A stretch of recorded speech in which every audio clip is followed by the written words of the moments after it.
Harry Potter is a very interesting franchise, as it's one of the most famous fantasy things ever created, whether that be games, whether that be movies, whether that be TV shows, whether that be books. It is iconic in every single sense of the word.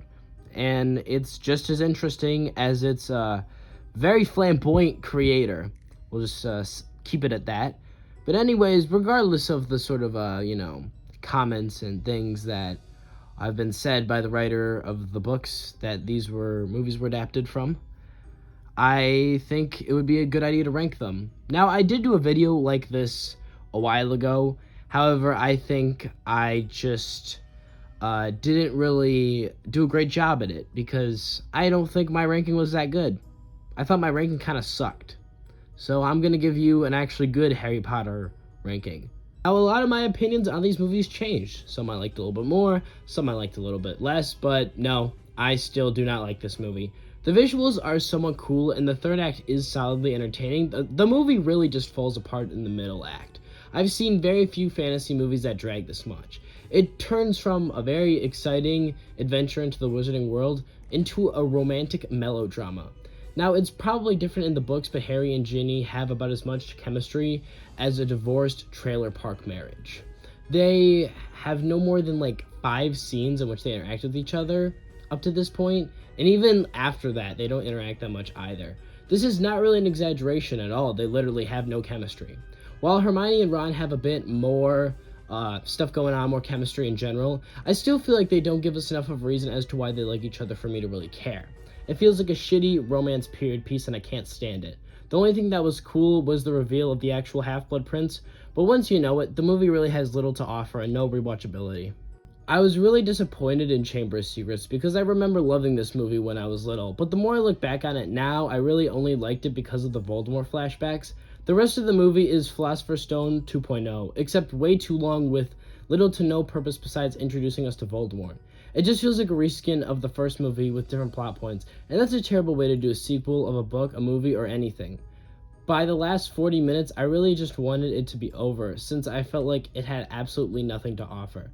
The third act wasn't even fun to watch, like how a third act in a Harry Potter movie is supposed to be. The only good things about this movie is Dobby, who is the funniest character in the franchise, in my opinion. Also, Malfoy's pretty good in this movie, since he's a conniving little shit. But yeah, no, I don't want to watch this movie anytime soon. Deathly Hallows Part 1. This one is disappointing because the first act and the third act are quite good. But that stupid middle act, once again, is what really puts this movie down.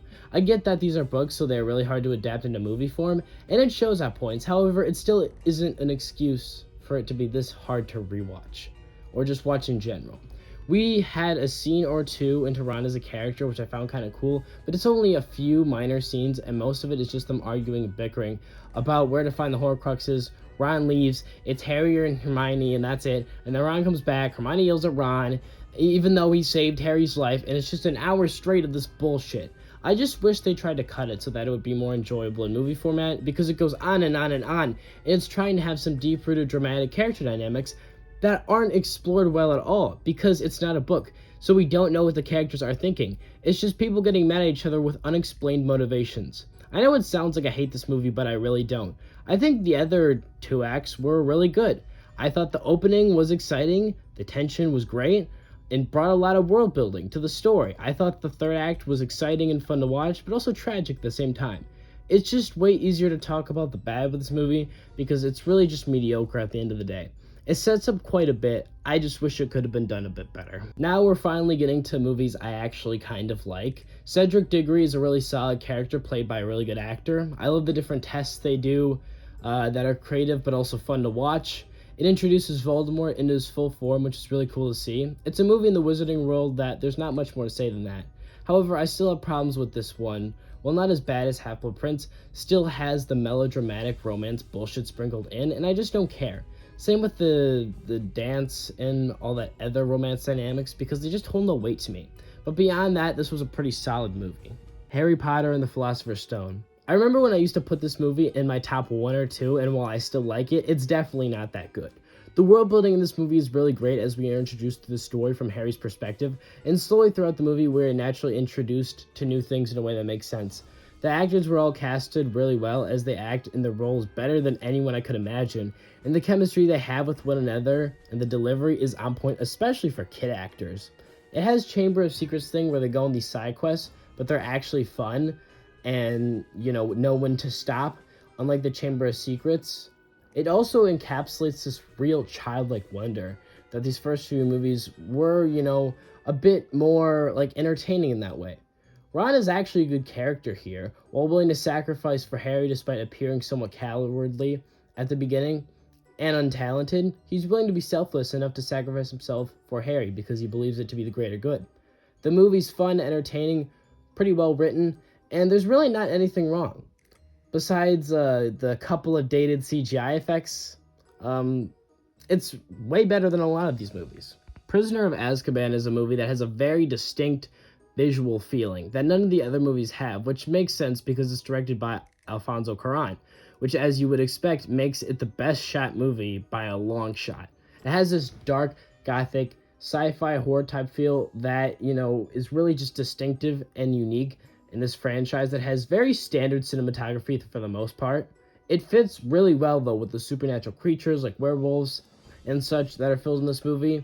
It's really well paced, as not a single second of this movie is unnecessary or wasted. It feels like every single second is really needed and never boring.